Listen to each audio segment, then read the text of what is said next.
Bismillahirrahmanirrahim. Assalamualaikum warahmatullahi wabarakatuh.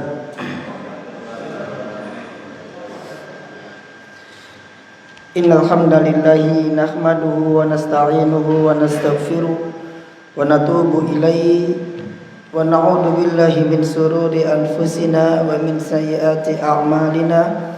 Man yahdihillahu fala mudhillalah wa man yudlil fala hadiyalah. Asyhadu an la ilaha illallah wahdahu la syarikalah wa asyhadu anna Muhammadan abduhu wa rasuluhu la nabiyya ba'da. Amma ba'du.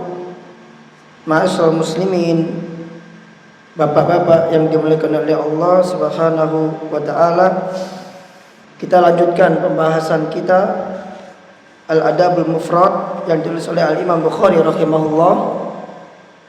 Dan kita telah sampai pada bab ke-42, hadis ke-79.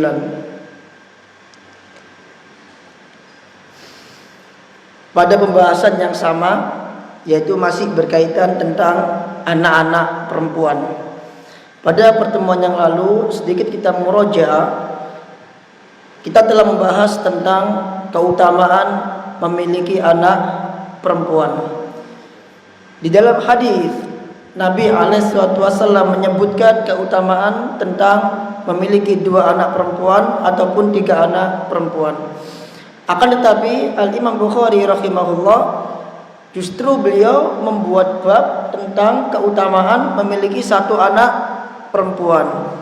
Seakan-akan sebagaimana yang telah saya jelaskan kemarin, bahwa yang memiliki 1 anak perempuan itu juga bisa masuk ke dalam keutamaan yang disebutkan oleh Rasul sallallahu alaihi wasallam. Dan juga kemarin kita sudah bahas kenapa kok Rasul alaihi wasallam melebihkan anak-anak perempuan dibanding anak-anak laki-laki dalam suatu sisi. Dalam satu sisi, anak laki-laki juga memiliki kelebihan di sisi yang lain. Anak perempuan juga punya kelebihan pada sisi yang lain. Tapi kelebihan yang dimiliki anak perempuan secara khusus di dalam hadis itu tidak dimiliki oleh orang-orang yang punya anak laki-laki. Artinya orang tua yang hanya punya anak laki-laki, dia tidak memiliki keutamaan khusus sebagaimana orang-orang yang memiliki anak-anak perempuan. Mengapa? Karena disebabkan waktu itu Islam ingin menghapus keyakinan atau kebiasaan jahiliyah yang diyakini oleh orang-orang kafir. Bahkan dari dulu sampai sekarang keyakinan mereka sama terhadap anak perempuan, nggak berubah. Karena pada dasarnya wataknya orang kafir itu sama, podoai. Gak ada istilahnya orang kafir itu beda. Wataknya sama, fitrahnya sama, orang kafir itu intinya sama. Misal orang Nasrani itu punya watak seperti ini, orang Yahudi punya watak seperti ini.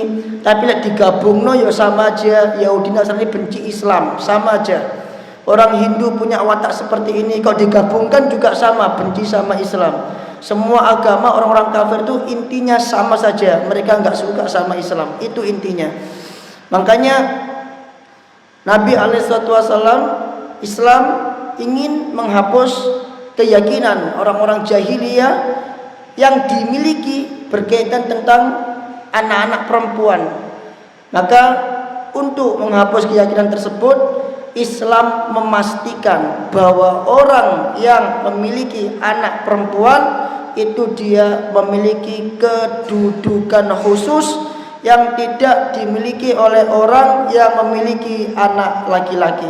Dan sekarang kita tetap membahas tentang masalah perempuan. Seakan-akan Imam Bukhari rahimahullah ingin memberitahu kepada kita bahwasanya Islam itu betul-betul memperhatikan masalah perempuan, betul-betul ingin menjunjung tinggi harkat martabat perempuan. perempuan yang ada dalam Islam dijunjung setinggi-tingginya. Tapi yang merendahkan perempuan itu siapa? Diri mereka sendiri. Islam memuliakan perempuan dengan jilbab, tapi perempuan itu sendiri tidak ingin mulia dengan jilbab. Kita masuk ke hadisnya. Babun man ala thalatha akhwatin. Bab orang yang ala menafkahi atau merawat thalatha akhwatin, 3 saudarinya. Kalau sebelumnya kita bahas masalah anak perempuan, sekarang kita membahas masalah saudari atau saudara perempuan. Orang yang merawat saudara perempuannya, entah adik, entah keponakan, terserah. Yang penting saudara perempuan, maka dia memiliki keutamaan sebagai berikut. Qala al-Imam Bukhari rahimahullah, Al-Imam Bukhari rahimahullah berkata, haddatsana Abdul Aziz ibni Abdullah qala, telah menceritakan kepada kami Abdul Aziz bin Abdullah qala, dia berkata, haddatsani Abdul Aziz bin Muhammad, telah menceritakan kepada kami Abdul Aziz bin Muhammad an Suhail bin Abi Salih, dari Suhail bin Abi Salih, an Sa'id bin Abdurrahman bin Mukmil, dari Sa'id bin Abdurrahman bin Mukmil, an Ayyuba ibni Bashir al-Muawi, dari Ayyub bin Bashir al-Muawi, an Abi Sa'idin al-Khudri radhiyallahu anhu, dari Abu Sa'id al-Khudri radhiyallahu anhu, anna Rasulullah sallallahu alaihi wasallam qala, bahwasanya Rasulullah sallallahu alaihi wasallam bersabda, la yakunu li ahadi thalathu banatin, tidaklah ada pada salah satu dari 3 anak perempuan, aw thalathu akhwatin, atau 3 saudari perempuan, fayuhsinu ilaihinna, yang ia berbuat baik kepada mereka, yakni berbuat baik kepada anak perempuan, juga berbuat baik kepada saudari perempuan, merawatnya, menafkahinya, memeliharanya, mendidiknya, menegakkan hak-hak mereka. Apa balasan Allah Azza wa Jal? Illa dakhalal jannah, melainkan dia pasti masuk ke dalam surga. Ma'asyiral muslimin, hadis ini dhaif. Meskipun dhaif, tapi hadis ini maknanya benar. Karena pada hakikatnya anak-anak perempuan, saudari perempuan itu diperintahkan oleh Islam untuk memperhatikan urusan mereka. Karena wanita di dalam Islam adalah suatu makhluk yang dia memiliki keistimewaan, yang dia memiliki kekhususan, yang membutuhkan perhatian dibanding laki-laki. Di antaranya adalah bahwasanya wanita itu tidak Allah lebihkan dalam 3 hal sebagaimana laki-laki, sehingga dia butuh perhatian khusus. Sehingga kalau dia kehilangan orang yang mencari nafkah untuk dirinya, dia butuh orang lain yang untuk bisa menegakkan nafkah dia. Apa kelebihan, apa kekurangan mereka? Yang pertama adalah dalam masalah perasaan. Perempuan itu beda dengan laki-laki dalam masalah perasaan. Makanya kalau antum ditanya, yang paling baperan itu laki atau perempuan? Yang suka baper itu laki atau perempuan? Perempuan. Kalau laki suka baper, ya jadi perempuan aja. Laki-laki tidak boleh baperan. Laki-laki itu jiwanya kesatria, jiwanya pahlawan, harus kuat, tegas, tegar. Tidak boleh baperan. Kalau perempuan baperan, Itu wajar karena fitrahnya memang seperti itu. Maka dia lemah dalam masalah itu. Terus apalagi akal.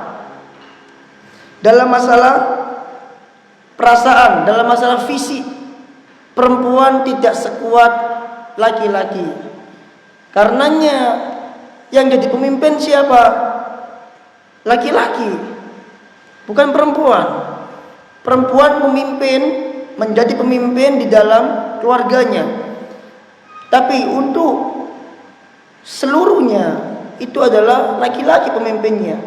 Karena laki-laki akan memimpin jihad yang tidak mungkin dilakukan oleh perempuan. Maka pemimpin itu ada pada laki-laki, bukan pada perempuan. Ini kelemahan perempuan. Kemudian yang ketiga, apa yang menjadi kelemahan perempuan yang tidak dimiliki laki-laki? Agama.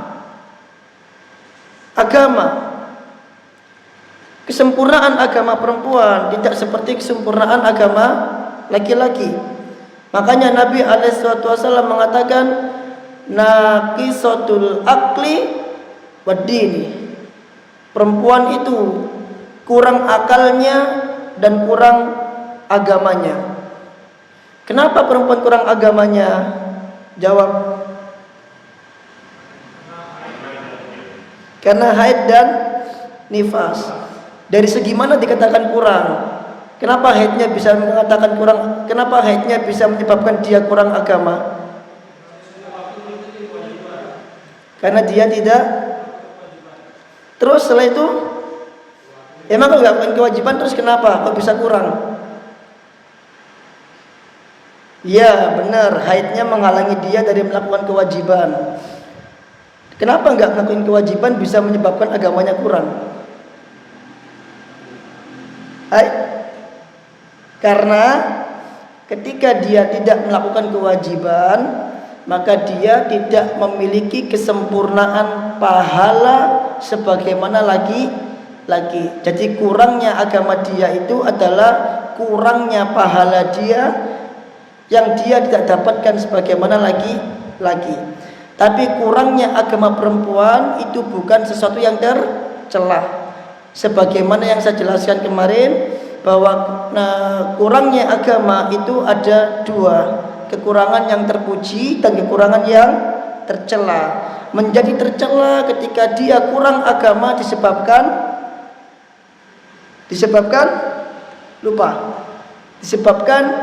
maksiat, disebabkan melalaikan perintah-perintah Allah Azza wa Jalla. Itu menjadikan seseorang kurangnya agama, menjadikan agama seseorang berkurang, iman seseorang berkurang.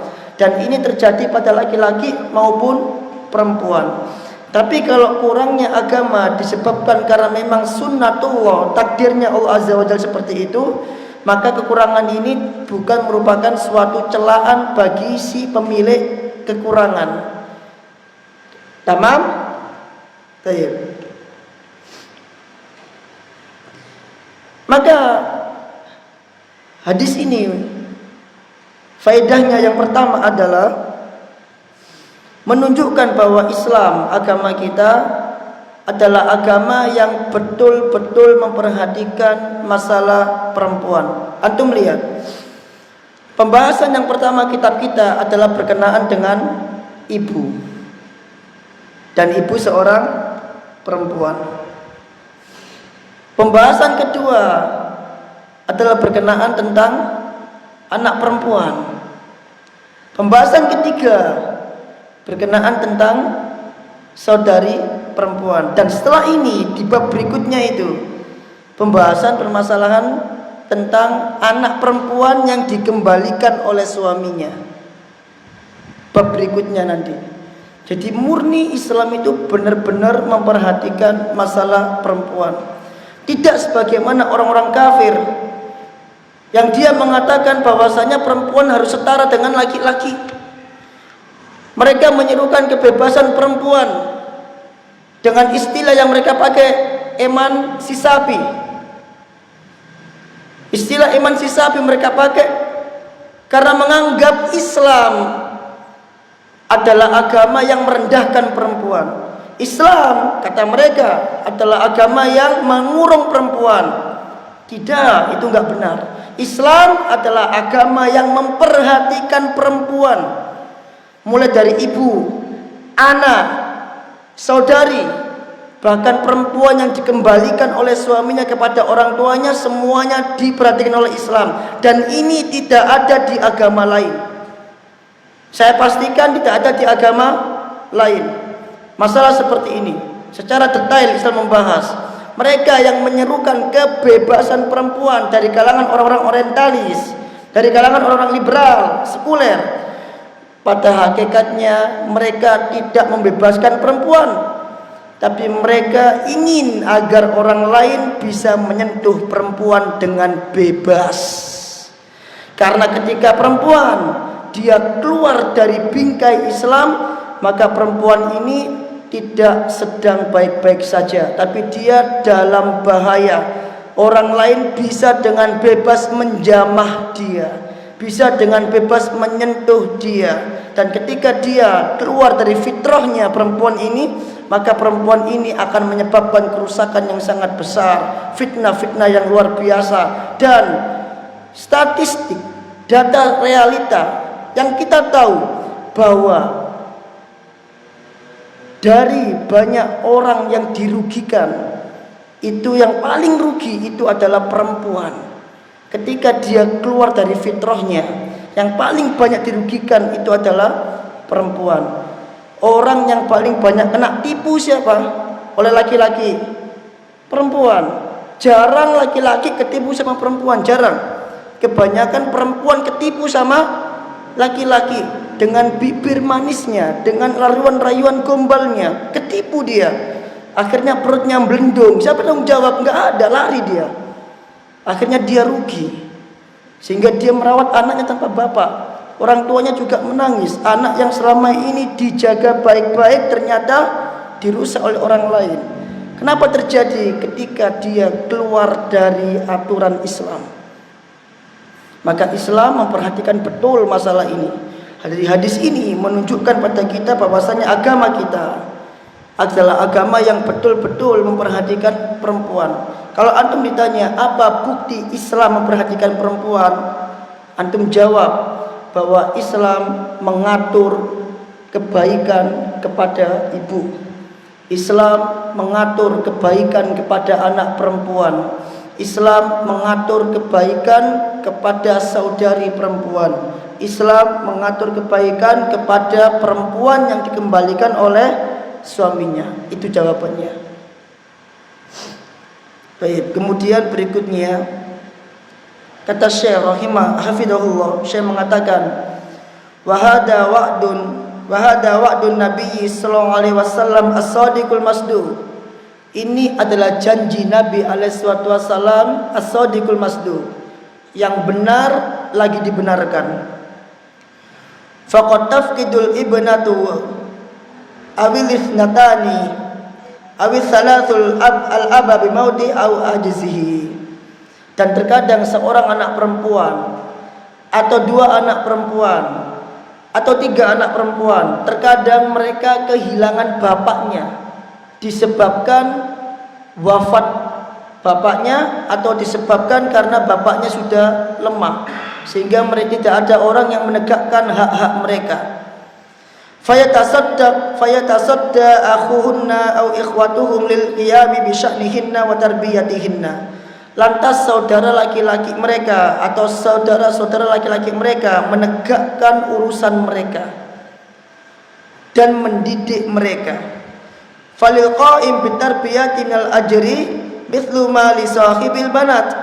Maka bagi orang yang menegakkan pendidikan perempuan tersebut, anak perempuan tersebut, baik bapaknya sendiri atau mungkin saudara laki-lakinya, orang yang menegakkan pendidikan anak perempuan tersebut, maka dia mendapatkan pahala yang sama seperti orang yang punya anak perempuan tersebut. Paham? Bapaknya menegakkan pendidikan anaknya yang perempuan, kemudian bapaknya wafat, maka digantikan oleh saudaranya yang merawat anak tersebut, mendidik anak tersebut, maka saudaranya ini mendapatkan keutamaan yang sama sebagaimana keutamaan yang didapatkan oleh bapaknya.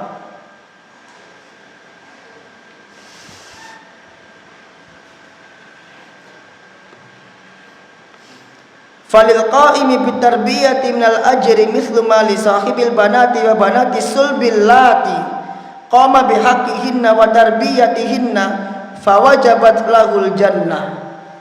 Dan menegakkan anak-anak perempuan atau adik-adik perempuan yang kandung, dia tegakkan hak-haknya, kemudian dia tegakkan pendidikannya, maka wajib baginya masuk ke dalam surga.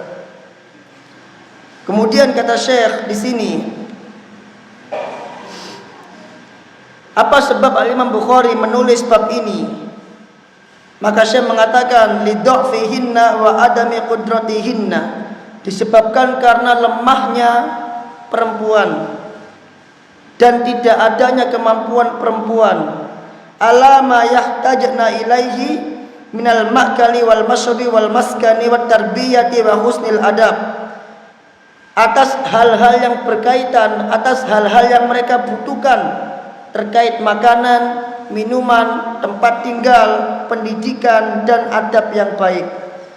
Illa an yakuma alaihinna qaimun mimman yahtasibul ajra fihinna indallahi tabaraka wa ta'ala, kecuali harus dibantu oleh orang-orang yang menegakkan hal itu semua, yang mereka berharap pahala di sisi Allah tabaraka wa ta'ala.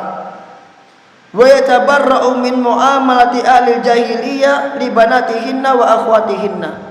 Dan ini juga merupakan bukti tujuan Imam Bukhari dalam rangka berlepas diri dari sifat-sifat ahlul jahiliyah terhadap anak-anak mereka dan saudari-saudari mereka. Dan telah dibahas kemarin bahwasanya orang-orang jahiliyah menjadikan para perempuan itu sebagai aib, sebagai aib yang harus ditutupi. Dan saya tuliskan kemarin, dan saya ralat kemarin kalau nggak salah, kemarin saya nulis tentang dalil surat Al-A'raf itu salah, bahwa dalil yang betul adalah surat Al-An'am, bahwasannya orang-orang kafir menjadikan atau menyembah para nabi. Itu saya tulis kemarin surat Al-A'raf, itu salah, yang benar adalah surat Al-An'am.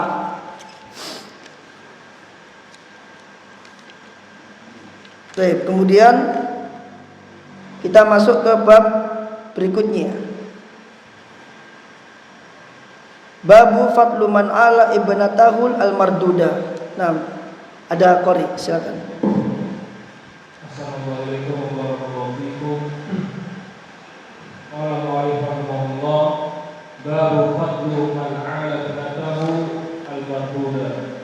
Hadatsana Abdullah bin Shalih qala hadatsani Musa bin Ulay an abihi an Nabiy sallallahu alaihi wasallam qala saraqat bin Yusuf Suroko. Qala Suraqah ibn Yusuf ala adulluka ala a'dhamis sadaqah aw min a'dhamis sadaqah. Qala bala ya Rasulullah.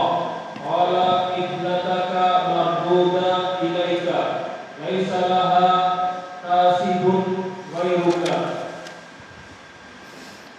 Bab keutamaan orang yang merawat anak perempuan al-marduda, yang dikembalikan. Al-marduda artinya yang dikembalikan, anak perempuan yang dikembalikan kepada orang tuanya. Kenapa dikembalikan? Ada beberapa sebab. Yang pertama mungkin karena anak tersebut diceraikan, sehingga dikembalikan oleh suaminya kepada orang tuanya. Yang kedua mungkin suaminya meninggal, sehingga anak perempuan tersebut kembali kepada orang tuanya. Jadi berat ini anak perempuan itu ya. Kalau anak laki-laki ditinggal istrinya nggak perlu dikembalikan, dia bisa hidup sendiri. Tapi kalau anak perempuan beda. Bahkan ketika setelah dewasa pun dia punya suami, ketika terjadi perceraian, ketika suaminya meninggal, dia kembali kepada orang tuanya, dibawa nafkah orang tuanya. Jadi benar-benar istimewa anak-anak perempuan ini.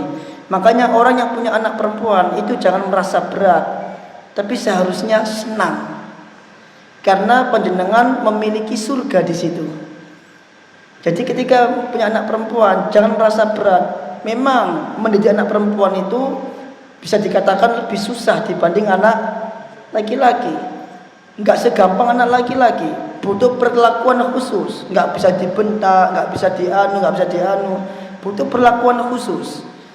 Tapi beratnya mendidik anak perempuan itu seimbang dengan beratnya ganjaran yang didapat, yaitu surga langsung. Tadi dikatakan dari sebelumnya dakhulal jannah, dia masuk surga langsung. Itu saudari perempuan yang dia rawat.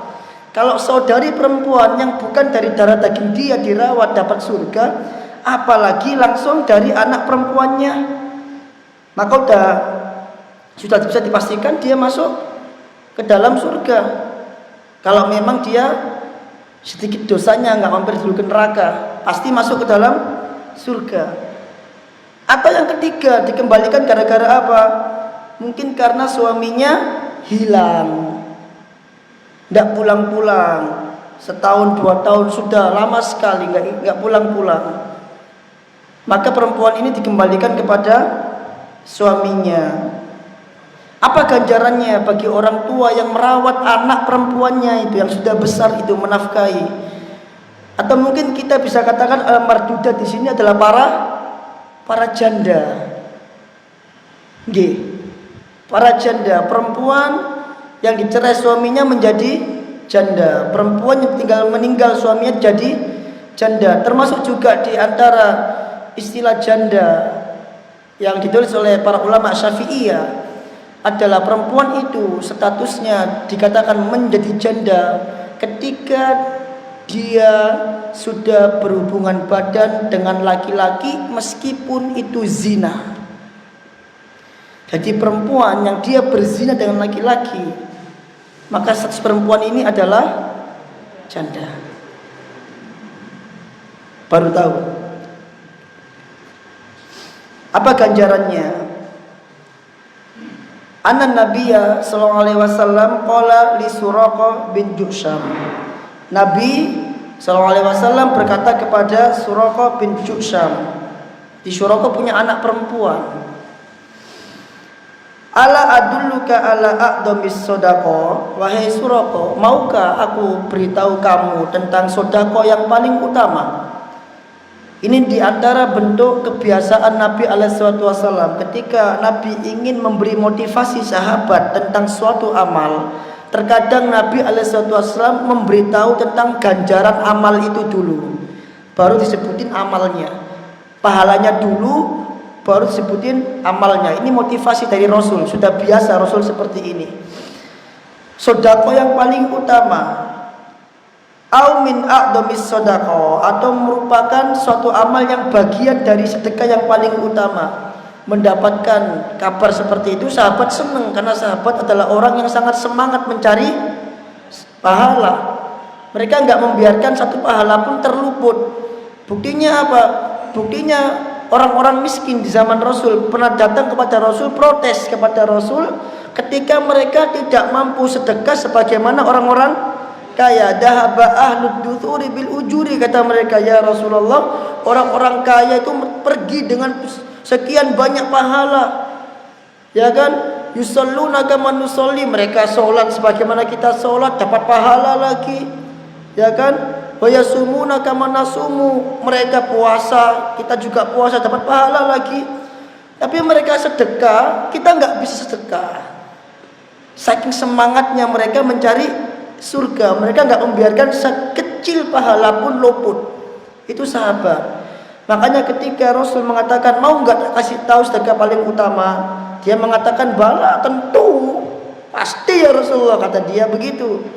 Maka Rasul mengatakan, ibnatuka mardudatun ilaika, anak perempuanmu yang dikembalikan kepadamu, laisa laha kasibun ghairuka, dia tidak memiliki orang lain lagi, dia tidak memiliki alternatif lain yang bisa menanggung nafkahnya kecuali dirimu. Maksudnya ketika Suraqah ini nanti dia membiayai anak perempuan yang dikembalikan oleh suaminya, maka ini menjadi sedekah yang paling agung, menjadi sedekah yang paling utama. Coba kita lihat. Nah, fikih hadisnya sekali kita baca. Fadhil ya Syekh. Fikul hadis. Nah, 9. Oh iya. Fikul hadis. Al-bisyaratu awalan al-bisyaratu bil jannati lil ladzina yaqumuna bi ayatil banati awil akhwati li ayatun tamatun. Luar biasa. Al-bisyara bil jannah sebagai kabar gembira dengan surga. Lilladzina yaqumuna bi ayatil banat, bagi orang-orang yang merawat anak-anak perempuan. Awil akhwat atau saudari-saudari perempuan. Riayatan tammatan, dengan pemeliharaan yang sempurna. Alhamdulillah. Harusnya senang punya anak perempuan, jangan sedih, semangat. Karena antum masuk ke dalam hadis Nabi SAW yang menjanjikan tentang surga. Dan perempuan yang dikembalikan tadi termasuk anak perempuan yang harus dibiayain sekolahnya, harus dibayar kehidupannya sampai kapan? Sampai dia menikah lagi dengan laki-laki lain yang bisa menggantikan tugas kedua orang tuanya. Kemudian yang kedua, saya baca Ustaz. Fadlul ihsan ilal banati wan nafaqati alaihinna was sabri alaihinna wa ala sair umurihinna. Keutamaan berbuat baik kepada anak perempuan, menafkahi mereka, sabar terhadap anak perempuan, dan sabar terhadap semua urusan mereka. Karena anak perempuan gak seperti anak laki-laki. Protek anak perempuan itu harus lebih ketat dibanding protek terhadap anak laki-laki. Karena anak perempuan itu rawan sekali. Saya pernah teringat penyair Arab mengatakan seperti ini. Laki-laki kalau dia melihat perempuan itu seperti serigala melihat daging.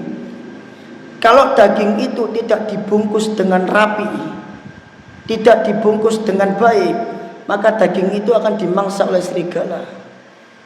Maka tugas orang tua itu menjaga anak perempuan, dan penjagaannya susah karena banyaknya laki-laki yang tidak bertakwa. Sehingga bahaya sekali anak perempuan ini. Antum bisa lihat data pemerintah, berapa anak SMP yang hamil di luar nikah. SMP bukan SMA. Berapa anak SD yang pacaran. Dan itu ketika dia masuk SMP sudah luar biasa. Nah, ini beratnya menjaga anak perempuan, karena Anda harus menjaga kesucian dia sampai dia akad nikah.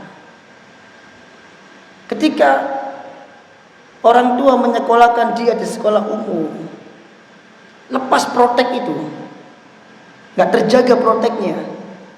Saya tahu sendiri bagaimana dulu saya SMA. Saya beberapa kali menjumpai teman saya sendiri berzina dengan pacarnya. Dulu masih usum warnet. Warnet itu ada sekatnya. Ngapain disekat? Ngapain mereka disekat itu? Ya begitu. Itu waktu itu SMA di zaman saya. Dan kita tahu zaman itu makin rusak. Lalu gimana dengan SMA di zaman sekarang? Itu di zaman saya. Beberapa teman saya tahu sendiri.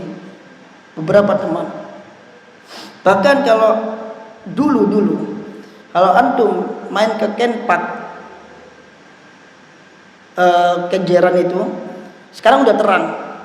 Dulu itu hutan-hutan gelap. Itu antum kalau masuk ke situ masuk ke hutan-hutannya itu pemuda-pemudi semuanya ngumpul satu di situ, mereka zina. Itu anak-anak perempuan. Gimana orang tuanya? Ya naudzubillah, kalau kita bayangkan itu anak kita, naudzubillah. Tapi itu realitanya seperti itu dulu. Sekarang nggak ada karena udah terang. Giliran ketika dibangun jembatan yang baru, tahu jalan yang baru sebelahnya kuburan itu kan gelap itu waktu itu. Jalan baru yang menuju Nambangan menghubungkan ke Suramadu. Itu ada jalan baru, cor-coran begitu, itu dulu gelap. Antum kok lewat situ, di balik motor ini ada pemuda-pemudi. Ya segitu.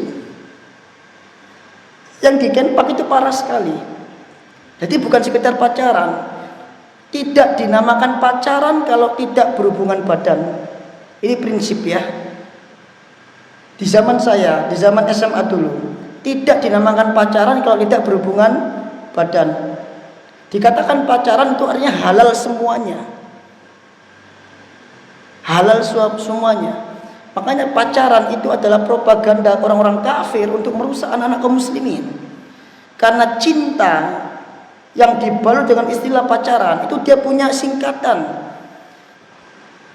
C cuma, I ingin, N nikmati, T tubuh, A Anda. Cuma ingin menikmati tubuh Anda tanpa hubungan yang jelas. Ini anak perempuan dirawat oleh orang tuanya sejak kecil, rusak. Jadi berat menjaga anak perempuan itu. Di zaman sekarang lebih berat lagi dibanding zaman itu. Alhamdulillah itu Kenpak terang sekarang. Terang, hutan-hutannya itu terang, nggak gelap. Dulu gelap. Antum kalau ke situ, ngapunten, antum akan menjumpai banyak alat kontrasepsi yang jatuh di situ, di hutan-hutannya itu. Kau tahu Ustaz, saya itu suka coba-coba dulu keliling, penasaran, sebagai bahan kajian, sebagai bahan pengalaman, sehingga ketika ada anak-anak yang rusak, saya tahu bagaimana mereka. Karena saya pertama tahu bagaimana kerusakan, pernah masuk, dan teman-teman saya di olahraga itu kebanyakan rusak. Jadi saya tahu betul tentang minuman keras, saya tahu betul merek-mereknya, tahu betul mabuknya, tahu betul. Jadi meskipun saya nggak rusak, saya lebih suhu dibanding yang rusak, insya Allah. Karena pengalaman tadi itu. Nah itu terjadi di pantai. Dan batu-batu itu dulu, batu-batu itu, jangan ingat nggak, batu-batu itu dulu bukan batu-batu, itu dulu warung, panggung. Itu kalau lewat situ, saya SMA, lewat situ, itu dari sore sampai malam itu sudah musik disco dari ujung ke ujung. Di kali-kalinya itu, depannya batu-batunya itu full pedal motor. Yang pacaran kemana? Nggak kelihatan. Mereka pacaran di bagian bawah karena batunya kan seperti ini, di balik bawah. Itu kalau jenengan ke batu-batu naik atas, lihat ke bawah, banyak sekali. Itu anak pemuda dan pemudi. Nah itu butuh protek yang luar biasa kalau kita anak perempuan. Makanya bahkan naudzubillah, anak-anak SD sekarang kita di sekolah, mereka membawa kebiasaan kampung ke sekolah. Di sekolah nggak pernah diajarkan pacar-pacaran. Mereka banyak membawa kata pacaran dari kampung. Karena nggak diprotek oleh orang tuanya dengan baik, maka mereka bergaul dengan anak-anak kampung. Sehingga mereka tahu pacaran, tahu sampai ke sekolah sini begini. Kamu pacarnya ini, biasa anak kecil, jodoh-jodohan. Kamu pacarnya ini, langsung ini kita protek. Nggak boleh. Ini pintu masuk awal menjurus kepada zina itu tadi. Awalnya di situ. Dari mana mereka tahu pacaran? Dari rumahnya. Kok mereka bisa tahu? Orang tuanya nggak kasih protek, HP-nya bebas. Karena sekarang anak sekarang tahu hal seperti dari mana? Dari medsos, media sosial. Mereka bergaul di situ. Nah, ini perempuan luar biasa. Susahnya luar biasa. Gitu ya. Nah ini bagi wanita yang dikembalikan, maka orang tua yang menafkahi dia itu sedekahnya utama. Kemudian yang terakhir, saya lompati hadis yang ke-81 ya. Ya, karena sama seperti yang hadis 80 bunyinya. Langsung yang ke-82 dari Mikdam bin Ma'di Karib annahu sami'a Rasulullah SAW. Dia mendengar Nabi SAW bersabda, ma'at amta nafsaka fahuwa laka sodaqah. Apa-apa makanan yang engkau berikan untuk dirimu sendiri, kata Rasul, fahuwa laka sodaqah, itu adalah sedekah bagimu. Anda bekerja, kemudian hasil nafkahnya Anda berikan makanan, kemudian makanan itu Anda makan, maka itu terhitung sedekah. Wa ma'amta waladaka fahuwa laka sodaqah, dan apa yang engkau berikan makan kepada anakmu itu termasuk sedekah. Wa ma'amta zaujaka fahuwa laka sodaqah, dan apa yang engkau berikan kepada istrimu dari makanan itu juga sedekah.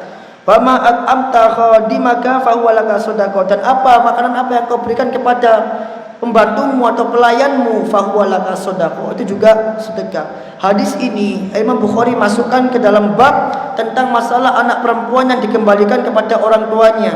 Dari sisi mana pendalilannya? Dari bagian ini. Wa ma'amta waladaka fahuwa laka sodaqah. Anak perempuan tadi dia masuk ke dalam bagian walad, anak perempuan. Dan makanan apapun yang engkau berikan kepada anakmu maka dia sedekah. Makanan apapun yang engkau berikan untuk dirimu sendiri maka dia adalah sedekah. Kenapa bisa jadi sedekah? Kenapa bisa jadi sedekah? Karena Anda panjenengan memakan makanan tersebut dengan niat untuk bisa beribadah kepada Allah Ta'ala. Sekali lagi, kembali kepada ihtisab, seperti penjelasan saya kemarin. Kalau Anda cuma makan hanya sekedar kenyang, biar kenyang, menahan lapar, maka itu tidak menjadi sedekah. Tapi kalau panjenengan makan dengan niat untuk bisa menegakkan ibadah wajib dan sunnah, itu menjadi sedekah. Semua perkara mubah, ini kaidah, semua perkara mubah yang diniatkan untuk Allah maka dia menjadi sedekah, menjadi ibadah. Panjenengan baca Quran, haus, tenggorokan kering, sakit, panjenengan minum biar bisa lanjut baca Quran, maka minum ini menjadi ibadah, sedekah. Saya ngisi kajian, saya haus, saya ambil minum, saya minum biar bisa mengeluarkan suara, maka minum ini menjadi sedekah. Semua perkara mubah yang diniatkan ihtisab, mengharap pahala Allah Azza wa Jalla, maka jadi sedekah. Semua perkara mubah yang tidak diniatkan untuk Allah maka dia tidak menjadi apa-apa. Jadi rugi panjenengan kalau panjenengan makan cuma sekedar enak dan kenyang, rugi. Kalau panjenengan tidur cuma sekedar ngantuk, tidur, rugi. Jenengan tidur karena ngantuk agar bisa sholat subuh. Jenengan makan agar bisa sholat dalam keadaan kenyang. Jadi niatnya adalah untuk ibadah. Makanya kata Rasul, semua ini sedekah, karena diniatkan untuk ibadah. Baik. Wallahu ta'ala a'lam bissawab. Ada soal? Assalamualaikum warahmatullahi wabarakatuh. Tadi ada jawab menyebutkan bahwasanya wanita adalah pemimpin tapi di rumahnya. Nah, ketika suaminya tidak ada. Ya, suaminya tidak ada. Tapi ada kawannya sudah tahu jawabannya dari seorang sahabat. Mungkin ada teman-teman juga yang bertanya atau yang masih ragu, kenapa di tempat kita sekarang memimpinnya dua-duanya perempuan di sekolah kita. Mungkin perlu diperjelas masalah itu. Coba apa jawaban Ustaz Ahmad Sabi? Ini ya Pak, karena bukan memimpin secara umum. Ya udah. Itu nggih jamaah jawabannya. Kenapa kok Kepala sekolah di tempat kita itu perempuan, bukan laki-laki. Saya bahas sekolah jadinya ini. Padahal ini harusnya masuk rapat orang tua ini, bukan konsumsi jamaah ini. Karena dibuka sama beliau ini. Jadi saya bahas sekolah. Jadi ada pertimbangannya waktu itu. Saya sempat mengatakan kepada Ustaz Wahyudi, kenapa enggak laki-laki? Kenapa kok perempuan gini. Beliau ngasih pertimbangan yang menurut saya bisa diterima. Yang pertama adalah perempuan itu telaten. Dan telatennya perempuan itu tidak setelaten laki-laki. Jadi perempuan itu cekatan. Buktinya apa? Kalau kita nyuruh perempuan itu langsung kerja. Tapi kalau kita nyuruh laki-laki lama. Dan hasilnya itu tidak sebagus perempuan. Karena laki-laki pekerja keras, perempuan pekerja halus. Dan kenapa kok perempuan kepala sekolahnya? Urusan kantor itu kok yang megang laki-laki, nggak ada rapi-rapinya sama sekali. Pembukuan dan lain sebagainya itu nggak ada rapi-rapinya. Maka dipegangkan kepada perempuan untuk merapikan semuanya. Kantornya dirapikan, bagaimana nerima tamu, terus bagaimana pembukuannya dirapikan, semua yang itu tidak ada di laki-laki. Ribet banget bagi laki-laki ngurus seperti itu, betul. Ribet banget. Makanya termasuk saya, kalau khutbah misalkan, saya mesti suruh nyonya nulis, tulis kalau khutbah. Saya nggak mau ribet-ribet. Laki-laki itu sifatnya simple. Pakai baju apa, ya pakai. Kalau perempuan harus disetrikain dulu, harus dikasih spray dulu, harus dikasih ini panjang. Makanya pertimbangan itulah yang membuat kenapa kok diangkat menjadi kepala sekolah itu perempuan, karena butuh ketelatenan yang tidak dimiliki oleh laki-laki. Tapi mereka nggak berjalan sendiri. Ada saya yang kasih masukan, ada Ustaz Wahyudi yang kasih masukan. Nanti mereka nggak berjalan sendiri. Sehingga ketika memutuskan sesuatu, itu keputusan ini tidak pernah diputuskan secara sepihak. Keputusan ini diputuskan berdasarkan kesepakatan semua guru. Tapi yang memutuskan kepala sekolah, ya udah gini. Tapi itu berdasarkan kesepakatan semua guru. Jadi bisa dibilang atas nama memang Kapsen pemimpin perempuan. Tapi pada prakteknya itu berjalan bersama-sama. Tidak sendirian. Tidak diputusin sendiri, enggak. Berjalan bersama-sama dengan bimbingan. Itu alasannya kenapa kok kita pakai perempuan. Jadi jangan sampai kita menerima tamu wali murid itu kantor kayak kapal pecah, luar biasa. Malunya luar biasa. Udah kantor kecil, panas, berantakan lagi. Ketika diangkat para ustadzah jadi pemimpin ini, itu kantor rapi banget. Dibeliin lemari, dikasih jam dinding.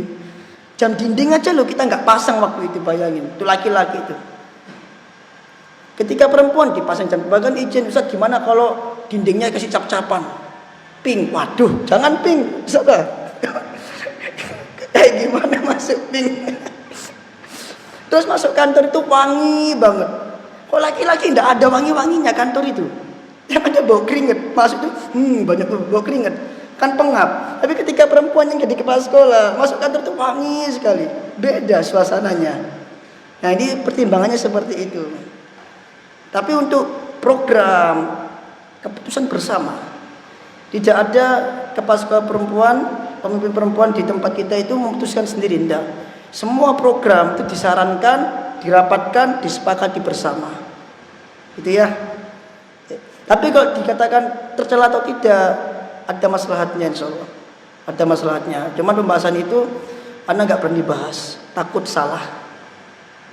Tapi jawaban beliau sudah cukup sepertinya. Jawaban Ahmad Sabit tadi apa? Karena bukan pemimpin secara global atau umum. Yang dimaksud pemimpin harus laki-laki itu ketika menjadi waliul amr. Jadi kalau bukan waliul amr, maka boleh perempuan menjadi pemimpin. Termasuk juga ada pembahasan tentang bupati, wali kota, apa dia termasuk waliul amr? Sebagian mengatakan waliul amr pemimpin tertinggi, presiden.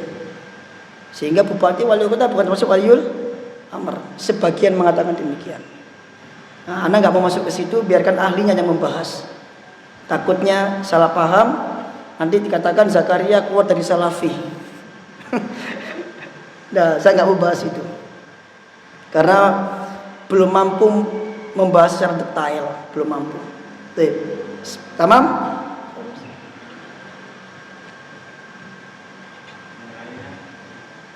Kalau nggak ada panjenengan alternatifnya. Assalamualaikum warahmatullahi wabarakatuh.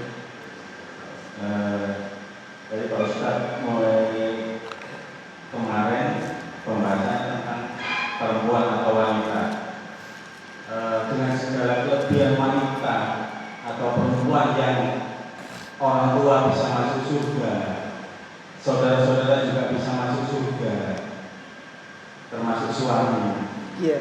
Yang saya pertanyakan Pak Ustadz, kenapa di hadis Nabi penghuni neraka kebanyakan wanita atau perempuan? Sedangkan dalam satu sisi perempuan itu banyak berjasa, orang tua masuk surga, saudara masuk surga, suami juga. Tapi dalam hadis Nabi kenapa neraka banyak dihuni para wanita atau perempuan? Wajazakumullah khairan. Nabi sendiri yang menjelaskan tentang hadis tersebut. Nabi mengatakan karena kebanyakan perempuan itu tidak bersyukur terhadap suaminya. Suaminya baik sekali, tapi ketika suaminya melakukan satu kesalahan, maka kebaikan tersebut di mata perempuan itu hilang. Sehingga dia mengatakan kepada suaminya, kata Rasul, engkau tidak pernah berbuat baik kepadaku sekalipun. Hilang langsung. Yaitu karena kekurangan mereka memakai perasaan. Sehingga dia mengucapkan kata-kata seperti itu. Nah, kata-kata itu kata-kata kufur. Mengkufuri nikmat suami. Itu membuat dia masuk ke dalam surga. Ke dalam neraka. Sedangkan syarat dia masuk ke surga itu adalah mentaati suami dan bersyukur atas apapun yang diberikan oleh suami dan bersabar terhadap semua kekurangan suami. Itu membuat mereka kebanyakan masuk ke dalam neraka. Di samping itu, hal lain misalkan terjadinya lisan, tidak menjaga lisan, itu kebanyakan adalah para perempuan. Kalau laki-laki banyak diam, makanya kalau laki-laki suka banyak ngomong itu seperti perempuan. Kalau katanya gitu, awakmu iku lambe wedok, gitu ya. Lambe wedok katanya. Awakmu iku lambe wedok. Maksudnya karena memang kebiasaan banyak ngomong itu dimiliki oleh perempuan. Sedangkan orang banyak ngomong berarti banyak dosanya. Yang banyak dosanya masuk ke dalam neraka. Makanya saya pernah jelaskan dulu bahwasanya ketika Allah melarang mencela orang lain, Allah larang juga perempuan secara khusus di ayat, ya kan? Wala nisa min nisa in asa ayyakunna khairam minhun. Dan perempuan tidak boleh juga mencela perempuan yang lain. Bisa jadi yang dicela itu lebih baik daripada yang mencela. Kata para ulama, kenapa kok perempuan dikhususin? Padahal seharusnya udah cukup dengan ayat yang pertama itu, yaitu Allah melarang secara umum, janganlah seseorang mencela orang lain. Itu umum ayatnya. Kenapa kok Allah tambahkan lagi dengan pengkhususan terhadap perempuan? Karena kata para ulama li'anna sukhriya, karena suka mencela itu aktsaru minhun, aktsaru fihin minan nisa. Banyak terjadi di kalangan perempuan. Makanya banyak neraka juga akhirnya. Nah, seperti itu. Makanya dia butuh protek. Sehingga Nabi SAW memberikan kunci surganya perempuan. Apa hadis yang terkenal itu? Idza sholat al-mar'atu khamsaha, kalau dia sholat 5 waktu, wasomat syahroha, dan dia puasa di Ramadan, kemudian wahafadat farjaha, dan dia menjaga kemaluannya, wa ta'at zaujaha, dan dia mentaati suaminya, kilalaha, maka dikatakan kepada dia, masuklah ke dalam surga melalui min abwabi, dari pintu manapun yang kamu suka. Itu syaratnya. Maka kebalikannya, ketika dia mengkufuri suami, maka dia masuk ke dalam neraka. Dan itu banyak sekali yang seperti itu. Bahkan tidak jarang pokoknya intinya ketika kita berbuat salah, maka kebaikan itu pasti hilang di mata wanita. Itu ujian bagi mereka. Tamam? Jasanya yang bisa mengangkat orang tua ke surga, ada saudara ke surga, apa alasan pahalanya itu tidak bisa mengimbangi kalau dia kufur kepada suami dan ibu? Kufur Di dalam satu sisi kan dia bisa mengangkat derajat orang tua, saudara, ya. Tapi dalam satu sisi kalau dia sudah menikah, dia lalai dengan suaminya, akhirnya kan masuk neraka, Pak Ustaz. Dan kebaikan dia kepada orang tua ini apa? Tidak bisa menutupi, Pak Ustaz. maksudnya adalah bagaimana bisa dia masuk neraka hanya sebab satu kesalahan saja, padahal dia punya banyak kebaikan. Satu kesalahan yang dia lakukan itu bisa jadi lebih besar dibanding semua kebaikan yang dia lakukan. Lihat di total semuanya. Makanya tentang wanita yang diadukan kepada Rasul SAW, ya Rasulullah fulana tusallil lail wa tasaddaq walakin tu'di jiranaha bilisaniha. Dia salat malam, dia rajin puasa siang, puasa sunnah, tapi lisannya itu suka nyakitin tetangganya dia. Langsung kata Rasul, la khaira fiha. Enggak ada kebaikan bagi wanita ini. Hilang kabeh itu kebaikan. Hilang semua. Enggak manfaat. Hanya karena dia enggak jaga lisan ke tetangganya. La khaira fiha, divonis sama Nabi hiya finnar, dia ke neraka. Maka bisa jadi dosa yang dia lakuin itu menggugurkan kebaikan yang dia lakukan semuanya. Saking besarnya dosa itu. Bahkan kalau seandainya nggak gugur pun ditimbang, maka ini lebih berat dosanya dibanding kebaikannya. Maka dari sinilah ada prinsip bahwa orang tidak boleh meremehkan dosa dan kebaikan. Karena kita nggak tahu seberapa besar kebaikan di hadapan Allah, seberapa besar dosa di hadapan Allah. Bahkan meremehkan dosa kecil juga nggak boleh, ya kan? Karena bisa jadi dosa kecil yang diremehkan tadi itu justru menjadi dosa yang paling besar di hadapan Allah. Nggih. Sampun? Nah, alhamdulillah. Semoga bermanfaat dan semoga Allah mengampuni kita semua.